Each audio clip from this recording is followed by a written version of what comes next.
morning to Mr. Secretary from the Alabama State, United States. Mr. Secretary John Merrill is a very well-known person in his state and as far as United States goes. I know him for the past 2 years. We have been connected and we keep on exchanging bit pieces of messages here and there. And sir, your work has been very worthy enough, and I have been following you. You have been following us for a very long time. Sir has been a politician since his youth days when he joined the Eagle Scout, if I'm not wrong. And since then, his political journey, went on, and he became the Secretary of State, which is like a very high-ranking position in a state. So welcome, sir, to Peaceful Mind Mentors, and I'm really, really honored that you are here today with us. Well, Professor, you're very kind to have me as your guest today. Of course, over there this evening and here this morning, I'm excited to be able to share with y'all for a few minutes about some of the things that we've been doing in the Office of the Secretary of State in Alabama and answer some questions that you may have about things that are so important to y'all as we continue our discussion this morning. I thought what I would do to begin is to share with you a little bit about our office and some of the things that we do, some of the accomplishments that we produced, and then talk to you briefly about our elections process. And then we'll see if y'all would like to ask some direct questions. How does that sound? Sure, sir. Please go ahead. Please go ahead. Well, the Office of the Secretary of State of Alabama is the oldest office in the history of the state. Alabama had a Secretary of State before we were a state. In 1818, a man named Henry Hitchcock was appointed by our 5th president of the United States, James Monroe. And Secretary Hitchcock served ably in this role in 1818 and 1819, but on December 14th, 1819, Alabama became the 22nd state admitted to the Union. And since that time, we've had 48 individuals who have served as Alabama's 53 Secretaries of State. And I'm the 53rd Secretary of State. Our code and constitution in Alabama give more than 1,000 assigned duties and responsibilities to the person that holds this position. Now, those include, but are not limited to, the things that we have concentrated on the most for the last 5 years, 8 months, and 13 days that I've had the privilege to serve our people in this capacity. Those things are elections, which includes voter registration, voter participation, campaign finance reform, campaign finance review, election administration, all the things related to the operations of the election system. And then business incorporations, licensing, trademarking. If you start a new business in Alabama, you have to go through our office before you can ever hire someone or before you pay 1 cent of tax. And last but not least, international adoptions. When people in our state want to have children come from other nations to live with them and their families, we're responsible for making sure that that red tape is removed and that those families have a positive experience when they're trying to make their families whole. So those are the main responsibilities that we have, even though there's more than 1,000. Those are the ones that we've chosen to concentrate on. And the way we arrived at that was when I was first campaigning for this position and trying to get the people of Alabama to vote for me in this job. I went to all of our counties, and our counties are individual unit groups in our state. We have 67 of them where they are individually governed inside the one state of Alabama. And I put 181,381 miles on my car and 4 sets of tires, driving all over the state of Alabama 2 times, trying to meet as many people as I could. Now, that's something that I've continued to do over the last 8 years. So this year will be 9 times that I visited every county in our state for 8 years in a row. Since January the 1st of this year, I have been to 56 of the 67 counties in Alabama at least one time for more than 250 visits to those 56 counties. So I'm very, very excited about that. Now in our state, one of the things that we've made sure that we've concentrated on is to ensure that each and every eligible United States citizen that is a resident of Alabama has been given the opportunity to become a registered voter and to obtain a photo ID. Now, a photo ID in Alabama would look something like this, a driver's license that we use to operate a motor vehicle. But there are also other types of identifications that are available. A military ID, a student ID, a government-issued ID for employment, a school ID at a university or another institution of higher learning, a tribal ID for Native Americans, also a ID card that we give just for voting. So there are a lot of different types that are available. But the reason I share that with you is because our goal is to ensure that everybody that wants to participate in our elections process is able to do so. So we have made a concerted effort to visit all of our counties at least one time every year, independent of my visits, but to send our team out to meet with people who might like to become registered voters and who might want to participate in the process as candidates or in another role. And so what we've done is we have made it easy for them to be able to do that. We have actually used the internet to allow people to register to vote. If they have a valid Alabama driver's license, then they can register to vote on the computer at alabamavotes.gov, or they can download a mobile application on their iPhone or Android phone, and they can register to vote on their phone through our mobile application at Vote for Alabama. Now, the other thing that we do is allow people to fill out paper forms, and then they can submit their paper application. All of the applications, whether submitted electronically or through the paper process, have to be validated by a group of people that we call registrars. And the board of registrars are in each one of our 67 counties. Those individuals are appointed by three different types of people in our state: the governor, the state treasurer, the state auditor, and the commissioner of agriculture and industry. Those individuals determine who the voting registrars are, and then they verify people on the voter list. Now, as I told you, we've been working hard on this since January the 19th, 2015.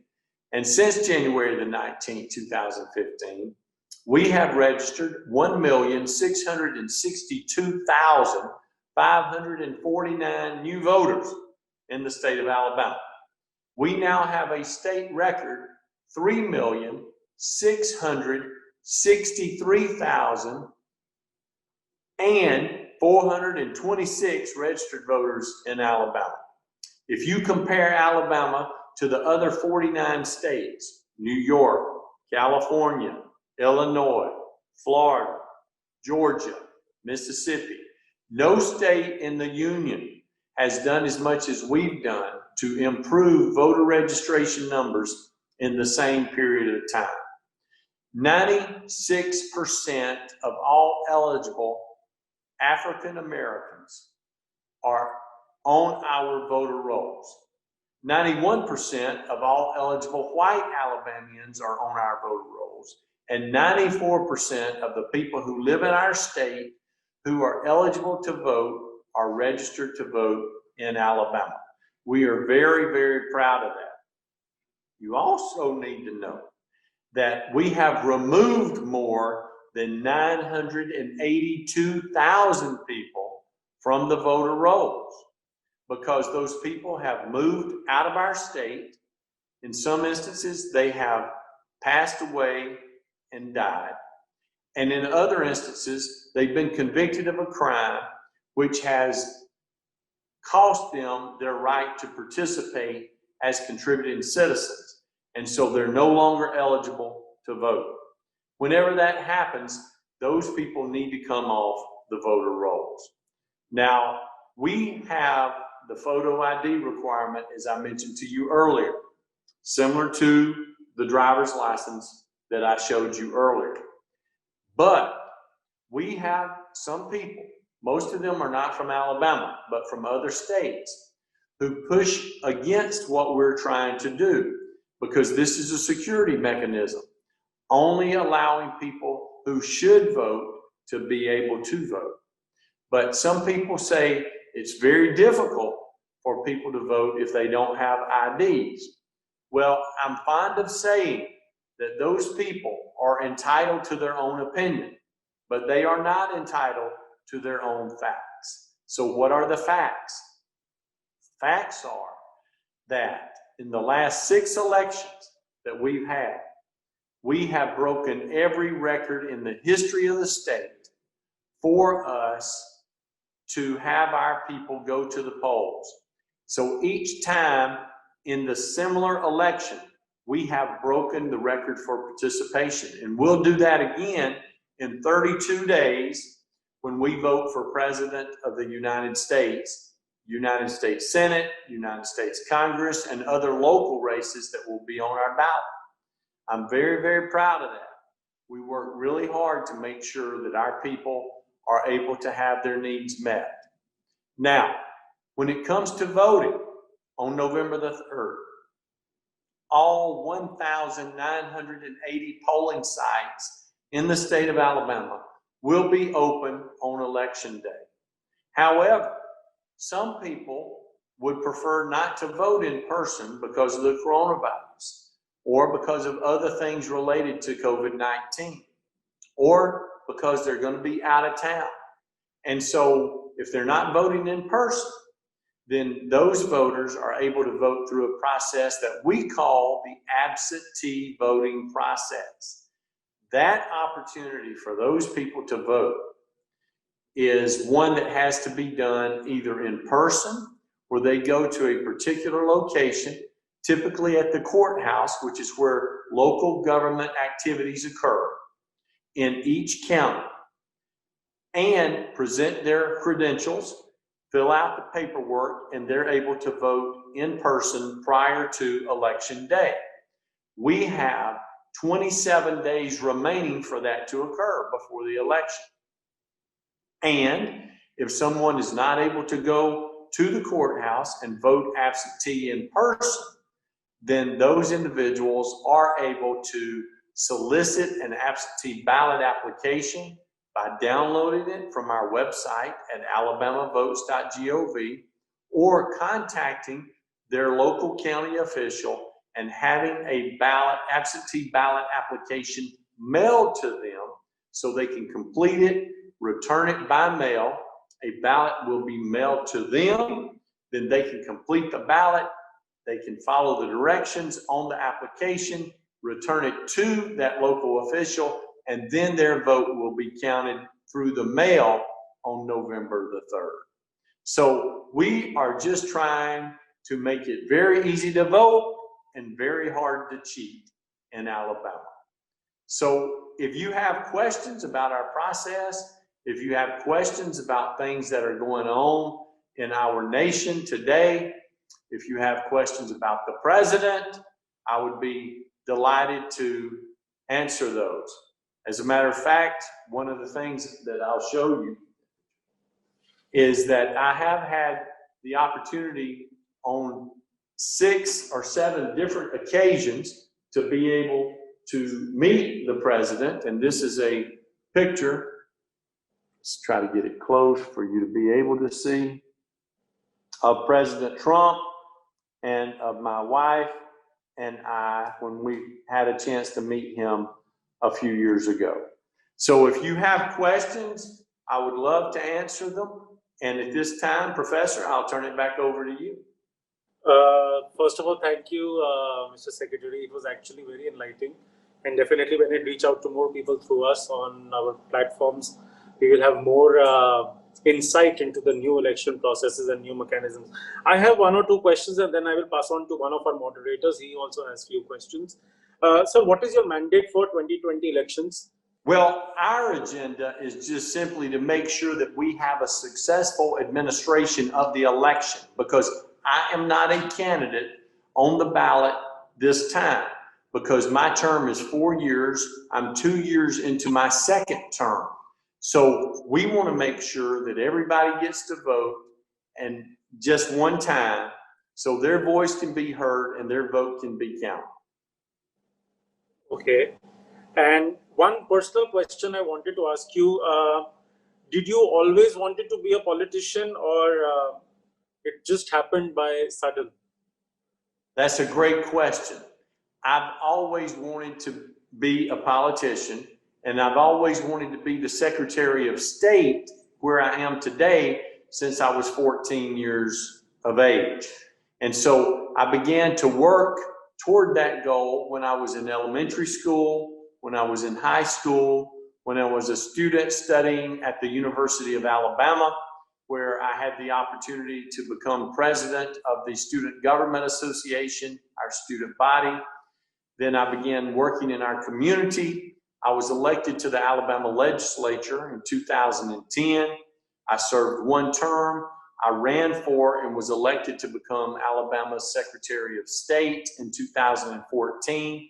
And now I've been in this position since January the 19th, 2015, when I was sworn in. Well, I really commend you for the honest answer that you always wanted to be a politician, because whenever we ask somebody, they say, oh, no, it was just by sudden. But I really commend you for that honest thing, sir. Seriously. Ashutosh, please go ahead if you have one or two questions from sir. Yes, thank you, Professor. I guess it's morning or afternoon in Alabama. So thank you very much. We are pleasure to have you with us. I have a bunch of questions, but to start with, I would like to ask you that why did you choose the Republican Party to represent? Great question. Now, going back to the previous question, which is, have I always wanted to be in elective office? One of the reasons for that is because from the time I was born, my father was a public office holder too.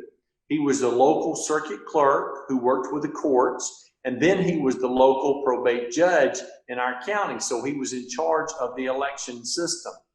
And I grew up in the courthouse, and that enabled me to learn more about government at a very early age. Now, my father was a Democrat. He was a different Democrat than the Democrats that we have in our nation today. He was very conservative on all social issues, family issues, physical issues related to money and things of that nature. But over the years, things changed. And as they changed, many people in our state and in our nation have changed. One of the slogans that we have is, when we're talking about the Democratic Party, we say, I didn't leave the Democratic Party to become a Republican. The Democratic Party left me. And that is why I'm now a Republican. I was a Democrat from the time that I was able to know anything about the world until March of 2004. And at that time, I became a Republican, and I have been an active Republican since that time. Thank you. Thank you very much. Coming to the next question, as we all know that United States is currently going through a lot of issues because of the COVID-19. And talking about the current ruling party, what would you like to say, or like you could say, rather, challenges you have faced so far for working with this party, which has been in controversy from quite a time now? Well, let me add something that y'all may or may not have had introduced to you yet today. But late last evening, about 1 a.m. Eastern time, so it would have been today on the 2nd of October, early in the morning, it was indicated to us through a tweet from the president that the president and the first lady, Melania Trump, have contracted COVID-19. So they now have the coronavirus, and they are in isolation for the next 2 weeks, for the next 14 days. One of his staff members was diagnosed with COVID-19 on Wednesday. So the president had a test, and it was confirmed that he is now a victim of COVID-19, and he has the coronavirus. So one of the things that we have seen because of the coronavirus is we have had to change some of our delivery systems. We've also had to make sure that we are being intentional about what changes have had to occur because of the coronavirus. We've had to do that in the elections process, and we've had to do it in our business services process, and all other ways that we serve our people. So it's been very tenuous many times going back to March until today. So we continue to fight through this process as we continue to try to move toward the elimination of the coronavirus, nationally and internationally. Thank you.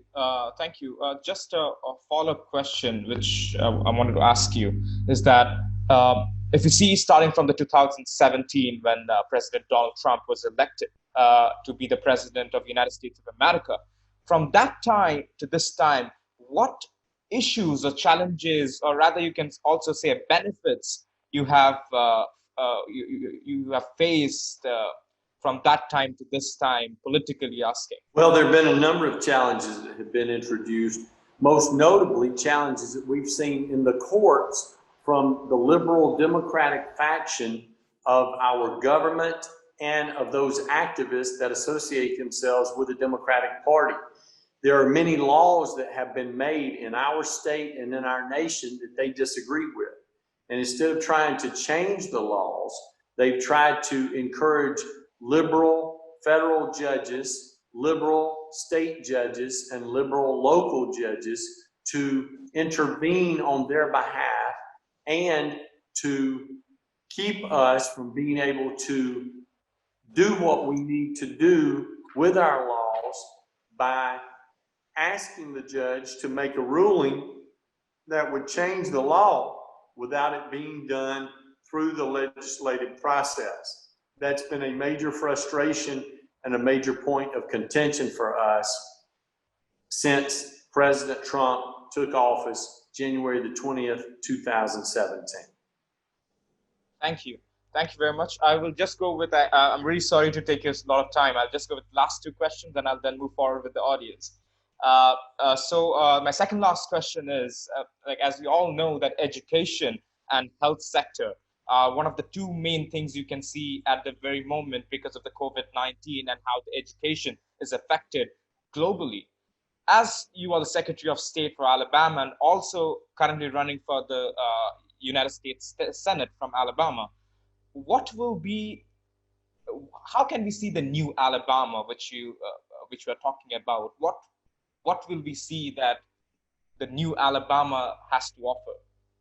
Well, we are very proud of our state and the accomplishments that we produced, especially in the area that we're responsible for, the area of elections, the area of business opportunities throughout our state, and encouraging new investments in our state. We want to remove red tape and other barriers that restrict business from being able to grow.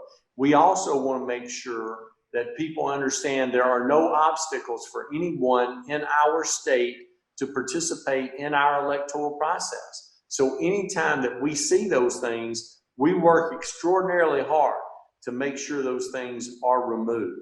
We have a great team here in our office, and we continue to work with all of our team members to make sure we're doing everything we can so that they know that they are a part of an integral and important part of what we're doing to meet the needs of Alabamians from all walks of life. And we will continue to do that. Our goal is to make sure that people know if they have a problem with state government, they can call our office and we'll be happy to help them solve their problems. Thank you. Thank you very much. So to conclude, this is one of the questions which I guess it's coming from a very general perspective, and I guess the entire United States wants to ask, is that if you were to given a chance within Honorable Joe Biden and President Donald Trump, if they were supposed to be in one party, whom would you want to run for the president? Well, I support the president. I support President Donald Trump in his bid to serve another term as the president of our country. Now, I have had the opportunity to meet President Trump. I've had the opportunity to meet Vice President Biden. And I think that Vice President Biden has had a long career of positive service for our nation.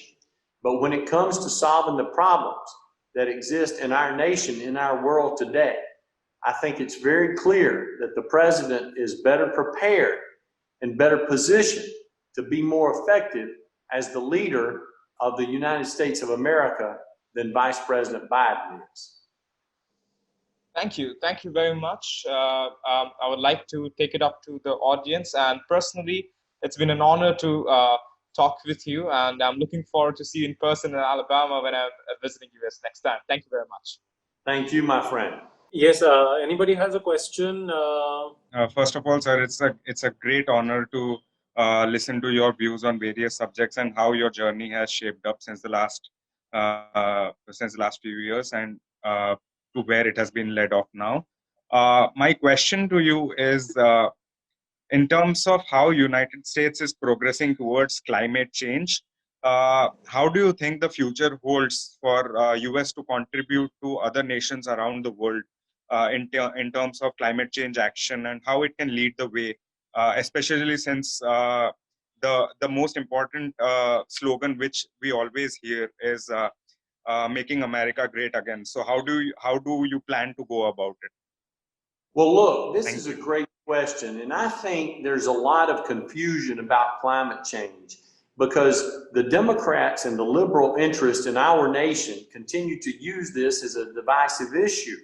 Now, I don't know anybody in the United States, I don't know anybody in the state of Alabama that does not believe that we need to conserve, that we need to be strong environmentalists, that we need to make sure that our nation is prepared to leave our surroundings better than we inherited our surroundings. However, the thing that continues to amuse me is how liberal Democrats and other liberal special interest groups continue to promote that by adopting certain practices or requiring certain businesses or certain groups to have certain restrictions on emissions and on development of manufacturing opportunities is somehow going to solve problems that are introduced to us through the climate.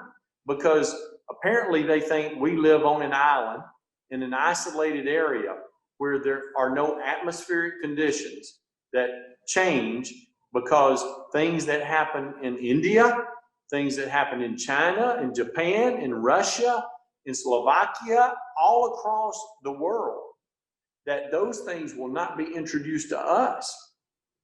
If all nations are not committed to the same principles, to the same restrictions, to the same guidelines, my question is, what benefit is there to all of us if we're not working together? But I don't believe that stringent and strict adoption standards of those type protocols are to the benefit of the United States. You know, I don't know if you've thought about this way or not, so I'll introduce it to you to see what y'all think. But this is the thing that has been a question that I have not been able to get answered by anyone. A professor that understands climate change or science, or an environmental activist who says that we're killing our environment, But I think everybody on the call and the presentation today would say that one of the simplest activities related to the environment overall is the understanding of what happens when it rains, when rain comes down, when moisture falls from the sky. We understand that when moisture collects in the clouds reach a certain density point, that when it reaches that point, that moisture is released in the form of raindrops, or if it's cooler weather, in the form of snow. That precipitation comes down on us. We understand the science of that. But I have never met a soul, not one individual, who can tell me that they know how to make it rain when it's not raining.